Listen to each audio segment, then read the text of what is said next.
दोस्तों, आज की जो सच्ची घटना है वो उत्तर प्रदेश कानपुर की है। शाम के यही कोई 5 बजे अचानक रक्षा जोर से चिल्लाई तो उसकी चीख सुनकर चचेरी भाभी रश्मि ही नहीं, आस पड़ोस वाले भी उसके पास आ गए थे। उसके पास आने वालों को उससे यह नहीं पूछना पड़ा था कि वह चिल्लाई क्यों थी, क्योंकि वह जिस कमरे में खड़ी थी सामने ही पलंग पर 55 वर्षीय सुनीता की लाश पड़ी थी। उनके दोनों हाथ बंधे थे और मुंह में कपड़ा ठूंसा था। कमरे की अलमारी का सामान बिखरा हुआ था। स्थिति देखकर ही लोग समझ गए कि यह लूट के लिए हत्या का मामला है। सभी हैरान थे कि दिन दहाड़े घर में अन्य लोगों के होते हुए यह सब कैसे हो गया और किसी को पता तक नहीं चला। किसी ने मृतका सुनीता के पति राजकुमार गुप्ता को फोन करके इस घटना के बारे में बता दिया था।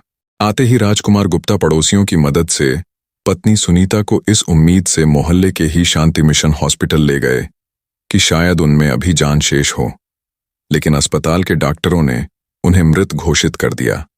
घटना की सूचना पुलिस को भी दे दी गई थी, लेकिन घंटा भर गुजर जाने के बाद भी पुलिस घटनास्थल पर नहीं पहुंची। मजबूरन राजकुमार गुप्ता को थाना नौबस्ता जाकर हत्या और लूट की जानकारी देनी पड़ी। इसके बाद थाना प्रभारी आलोक यादव अधिकारियों को घटना की सूचना देकर पुलिस टीम के साथ घटनास्थल पर जा पहुंचे। उनके पहुंचने के थोड़ी देर बाद ही एसएसपी यशस्वी यादव तथा अन्य अधिकारी भी घटनास्थल पर पहुंच गए। मामला पेचीदा और रहस्यमय लग रहा था, इसलिए सबूत जुटाने के लिए फॉरेंसिक टीम को भी बुला लिया गया था। फॉरेंसिक टीम ने अपना काम कर लिया तो अधिकारियों ने कमरे में जाकर लाश का निरीक्षण शुरू किया। कमरे में रखी लोहे की अलमारी खुली पड़ी थी। उसमें रखे गहनों के डिब्बे और सामान इधर उधर बिखरा पड़ा था। गहने और अलमारी में रखी रकम गायब थी। घटनास्थल और शव का निरीक्षण करने के बाद पुलिस ने पंचनामा तैयार कर शव को पोस्टमार्टम के लिए भिजवा दिया। इसके बाद पूछताछ शुरू हुई। पुलिस को जब पता चला कि घटना के समय मकान के पीछे वाले कमरे में मृतका की बहू रश्मि और भतीजी रक्षा लैपटॉप पर शादी की वीडियो देख रही थीं, तो यह बात पुलिस के गले नहीं उतरी, क्योंकि आगे वाले कमरे में लूट और हत्या हो गई और पीछे के कमरे में मौजूद इन दोनों महिलाओं को इसकी भनक तक नहीं लगी थी। पुलिस ने दोनों से काफी पूछताछ की। इसकी एक वजह यह भी थी कि बहू अभी नव विवाहिता थी। पुलिस को शक था कि कहीं उसी ने अपने किसी प्रेमी से ऐसा न कराया हो। काफी पूछताछ के बाद भी जब पुलिस का शक दूर नहीं हुआ तो पुलिस ने सच्चाई का पता लगाने के लिए एक युक्ति अपनाई। शक की गुंजाइश न रहे, इसके लिए पुलिस अधिकारियों ने फॉरेंसिक टीम की मदद से लूट और हत्या का नाटक करने का विचार किया। नाटक करके पुलिस ने यह जानने की कोशिश की कि घटना के समय मृतका सुनीता बाहर वाले कमरे में चिल्लाई होगी तो उनकी चीख या आवाज पीछे के कमरे में बैठी रश्मि और रक्षा को सुनाई दी होगी या नहीं। कई बार पुलिस ने लूट और हत्या का नाटक करके देखा, सचमुच आगे वाले कमरे की आवाजें पीछे वाले कमरे में नहीं पहुंच रही थीं। इससे पुलिस को लगा कि इस मामले में मृतका की नवविवाहिता बहू रश्मि का कोई दोष नहीं है, लेकिन भतीजी रक्षा जिस तरह घबराई हुई थी और नजरें चुरा रही थीं, उससे वह पुलिस की नजरों में चढ़ गई। पुलिस का ध्यान उस पर जम गया। शक के आधार पर पुलिस ने उसका लैपटॉप और मोबाइल कब्जे में ले लिया। पुलिस ने थाने आकर राजकुमार गुप्ता द्वारा दी गई तहरीर के आधार पर उनके घर हुई लूट और पत्नी सुनीता की हत्या का मुकदमा अज्ञात लोगों के खिलाफ दर्ज करके जांच शुरू कर दी। विवेचना में क्या हुआ, यह जानने से पहले आइए थोड़ा राजकुमार गुप्ता के बारे में जान लेते हैं। राजकुमार गुप्ता 2 भाई हैं। बड़े भाई रामप्रसाद कानपुर के ही थाना विधनु के मोहल्ला न्यू आजाद नगर में रहते हैं। उनकी परचून की दुकान है। उनके परिवार में पत्नी के अलावा बेटी रक्षा और बेटा मनीष है, जबकि राजकुमार अपने परिवार के साथ कानपुर के थाना नौबस्ता के मोहल्ला पशुपति नगर में रहते हैं। उनके परिवार में पत्नी सुनीता और एक बेटा तथा एक बेटी थी। बेटी की शादी उन्होंने पहले ही कर दी थी। अब वह एक बेटे की मां है। राजकुमार का तंबाकू का बिजनेस है। सब कुछ ठीक ठाक चल रहा था, लेकिन 2 से 3 महीने से न जाने कौन राजकुमार को परेशान कर रहा था। बार बार फोन करके वह उनसे मोटी रकम की मांग कर रहा था। 5 दिसंबर को उनके इकलौते बेटे हिमांशु की शादी थी। हिमांशु राजकुमार का इकलौता बेटा था। उनके पास किसी चीज की कमी नहीं थी, इसलिए वह बेटे की शादी खूब धूमधाम से करना चाहते थे। शादी की तारीख नजदीक आते ही राजकुमार के नजदीकी रिश्तेदार आने लगे थे। उनकी बेटी शिवांगी भी अपने 1.5 वर्षीय बेटे शुभम के साथ भाई की शादी में शामिल होने के लिए आ गई थी। 3 दिसंबर की शाम 6 बजे अचानक शिवांगी का बेटा शुभम घर के बाहर से गायब हो गया। बच्चे के इस तरह गायब होने से घर में हड़कंप मच गया। क्या किया जाए? लोग इस बात पर विचार कर ही रहे थे कि राजकुमार के मोबाइल फोन पर किसी ने शुभम के अपहरण की बात कहकर 15 लाख रुपए की फिरौती मांगी। शुभम के अपहरण की बात सुनकर घर में रोना मच गया। अपहरणकर्ता ने राजकुमार गुप्ता को पुलिस में न जाने की हिदायत दी थी, लेकिन कुछ लोगों के कहने पर वह अपने रिश्तेदारों के साथ थाना नौबस्ता जा पहुंचे। उन्होंने थाना प्रभारी को वह मोबाइल नंबर जिससे फिरौती के लिए फोन आया था देकर बच्चे को अपहरणकर्ताओं से मुक्त कराने की गुजारिश करने लगे। वे लोग पुलिस से बच्चे को मुक्त कराने की गुजारिश कर ही रहे थे कि तभी उन्हें घर से फोन करके बताया गया कि एक आदमी बच्चे को मोटरसाइकिल से घर के सामने छोड़ गया है। बच्चा सकुशल मिल गया तो थाना नौबस्ता पुलिस ने इस मामले में कोई कार्रवाई नहीं की, जबकि उसे उस मोबाइल नंबर के बारे में पता करना चाहिए था। बहरहाल भले ही बच्चा वापस आ गया था, लेकिन राजकुमार और उसके घर वाले इस घटना से परेशान थे। 5 दिसंबर को राजकुमार के बेटे हिमांशु की शादी थी। शादी से एक दिन पहले किसी ने राजकुमार गुप्ता को फोन करके कहा कि वह 15 लाख रुपए की व्यवस्था करके बताए गए स्थान पर पहुंचा दें, वरना शादी से पहले उनके बेटे हिमांशु की हत्या कर दी जाएगी। एकलौते बेटे के साथ कहीं कुछ अनहोनी ना घट जाए, इसके मद्देनजर राजकुमार गुप्ता ने एक बार फिर थाना नौबस्ता जाकर पुलिस को 15 लाख की अवैध वसूली वाले फोन के बारे में बताया और अपने बेटे की सुरक्षा का आग्रह किया। लेकिन थाना नौबस्ता पुलिस ने राजकुमार की ना तो रिपोर्ट दर्ज की और न उनके द्वारा बताए फोन नंबरों के बारे में कोई जांच की। 6 दिसंबर को हिमांशु का विवाह ठीक ठाक संपन्न हो गया और बहू घर आ गई। खुशी के माहौल में राजकुमार गुप्ता पूर्व की घटनाओं को भूलकर अपने कामकाज में लग गए। रोज की तरह 4 जनवरी को भी राजकुमार गुप्ता अपनी दुकान पर चले गए। घर में पत्नी सुनीता और बहू रश्मि रह गई। मकान के पीछे वाले एक कमरे में राजकुमार की विधवा भाभी जगत दुलारी अपने बेटे सत्यम के साथ रहती थीं। 1 बजे के करीब भाई रामप्रसाद की बेटी रक्षा आ गई। आगे वाले कमरे में सुनीता आराम कर रही थीं, इसलिए उनसे दुआ सलाम करके वह हिमांशु की पत्नी रश्मि के पास चली गई। वहां वह लैपटॉप पर उसकी शादी की वीडियो देखने लगी। 5 बजे के आसपास रक्षा अपने घर जाने के लिए जब बाहर वाले कमरे से होकर गुजर रही थी तो अपनी चाची सुनीता को बेड पर घायल पड़ी देख चीख पड़ी। उसी की चीख से इस घटना के बारे में पता चला। पुलिस को पक्का यकीन था कि इस वारदात में घर के किसी आदमी का हाथ है। ऐसे में पुलिस की निगाह बार बार रक्षा गुप्ता पर जाकर टिक रही थी, लेकिन बिना सबूत के उस पर हाथ नहीं डाला जा सकता था, इसलिए पुलिस सबूत जुटाने लगी।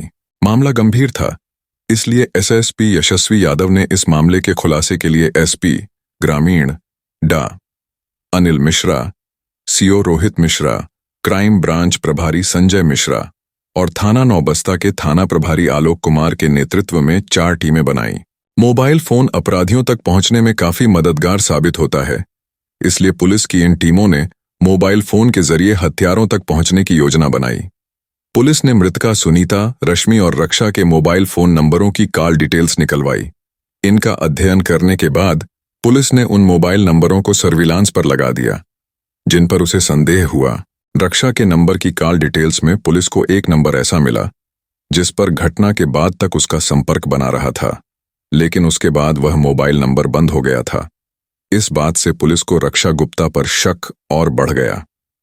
पुलिस ने इसी शक के आधार पर घटना के समय से 2 घंटे पहले और 2 घंटे बाद का पशुपति नगर क्षेत्र के सभी मोबाइल टावरों का पूरा विवरण निकलवाया। इसका फिल्ट्रेशन किया गया तो रक्षा की उस नंबर से घटना के पहले और बाद में बातचीत होने की पुष्टि तो हुई ही, उस नंबर की उपस्थिति भी पशुपति नगर की पाई गई। जांच में यह भी पता चला कि दोनों ने एक दूसरे को एसएमएस भी किए थे। इसके बाद पुलिस ने उस नंबर के बारे में पता किया तो जानकारी मिली कि वह नंबर सत्येंद्र यादव का था, जो रक्षा के ही मोहल्ले का रहने वाला था। पुलिस को जब पता चला कि घटना के पहले और बाद में रक्षा और सत्येंद्र ने एक दूसरे को मैसेज किए थे, तो पुलिस ने रक्षा के मोबाइल का इनबॉक्स देखा, लेकिन उसमें कोई मैसेज नहीं था। इसका मतलब उसने मैसेज डिलीट कर दिए थे। पुलिस ने बहाने से सत्येंद्र का मोबाइल फोन लेकर उसे भी चेक किया। उसने भी सारे मैसेज डिलीट कर दिए थे। शायद उन्हें यह पता नहीं था कि पुलिस चाहे तो उन मैसेजों को रिकवर करा सकती है। पुलिस को लगा कि अगर मैसेज रिकवर हो जाएं, तो इस लूट और हत्या का खुलासा हो सकता है, और सचमुच ऐसा ही हुआ। मैसेज रिकवर होते ही राजकुमार के घर हुई लूट और हत्या का खुलासा हो गया। पता चला कि रक्षा ने ही मैसेज द्वारा चाचा के घर की जानकारी देकर अपने प्रेमी सत्येंद्र यादव से यह लूटपाट कराई थी। पुलिस ने जो मैसेज रिकवर कराए वे इस प्रकार थे। घटना से थोड़ी देर पहले रक्षा ने सत्येंद्र को मैसेज किया था, चाची घर पर हैं, अभी मत आना। जवाब में सत्येंद्र ने मैसेज किया था, चाची हैं तो क्या हुआ, मैं आ रहा हूं।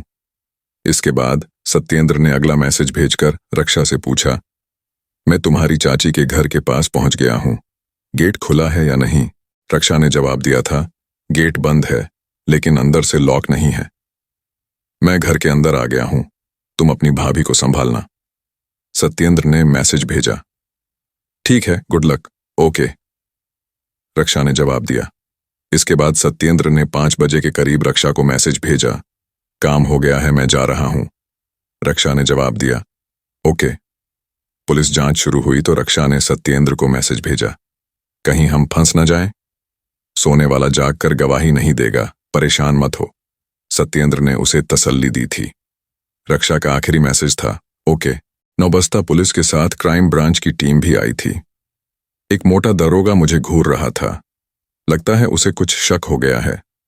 सुरक्षा की दृष्टि से सत्येंद्र और रक्षा ने फोन से बातचीत बंद कर दी थी।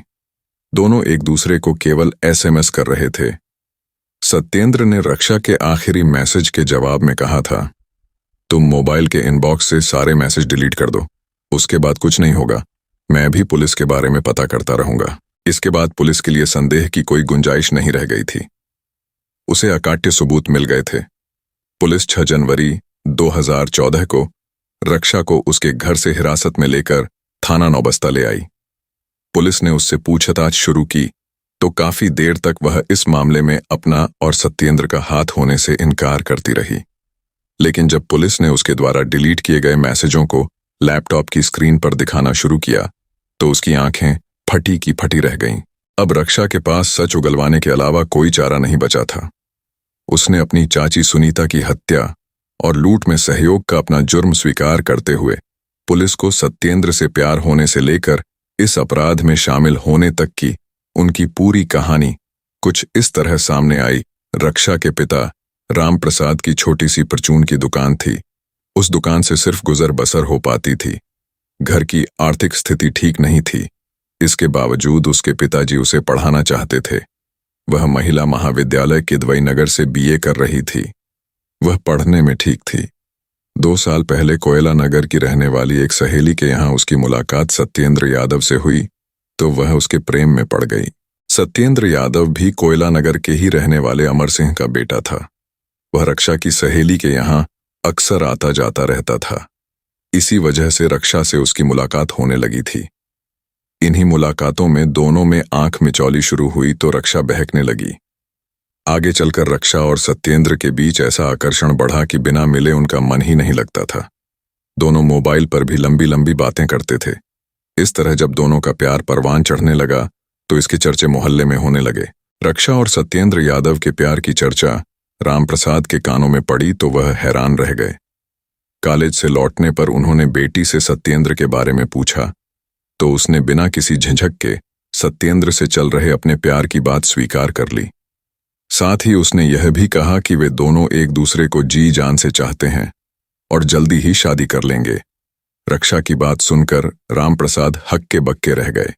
उन्होंने उसी दिन अपने छोटे भाई राजकुमार के घर जाकर रक्षा और सत्येंद्र के बारे में बताकर कहा कि रक्षा कह रही है कि वह सत्येंद्र से शादी करेगी। अगर उसने ऐसा किया तो घर परिवार की इज्जत मिट्टी में मिल जाएगी। तब राजकुमार और सुनीता ने गैर जाति के लड़के से शादी का विरोध करते हुए कहा, अब घर परिवार की इज्जत बचाने का एक ही रास्ता है कि जल्द से जल्द रक्षा की शादी कर दी जाए। लेकिन मेरे पास अभी इतने पैसे नहीं हैं कि मैं इतनी जल्दी उसकी शादी कर सकूं।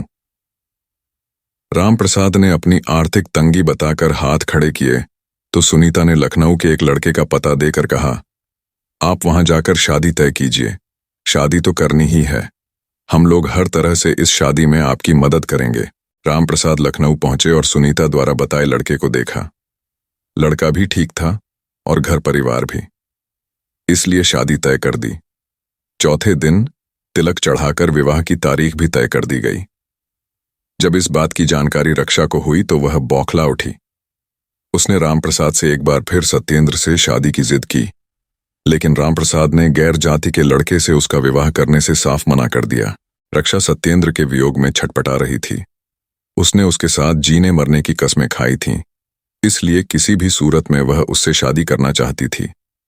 जब कोई राह नजर नहीं आई तो उसने सत्येंद्र के साथ भागकर शादी करने की योजना बनाई, लेकिन भागकर किसी अनजान शहर में रहने खाने के लिए काफी रुपयों की जरूरत थी। इतने रुपए न सत्येंद्र के पास थे न रक्षा के पास। रुपए कहां से आए, दोनों इस बात पर विचार करने लगे। अचानक रक्षा के दिमाग में आया कि उसके चाचा राजकुमार गुप्ता के पास बहुत पैसा है।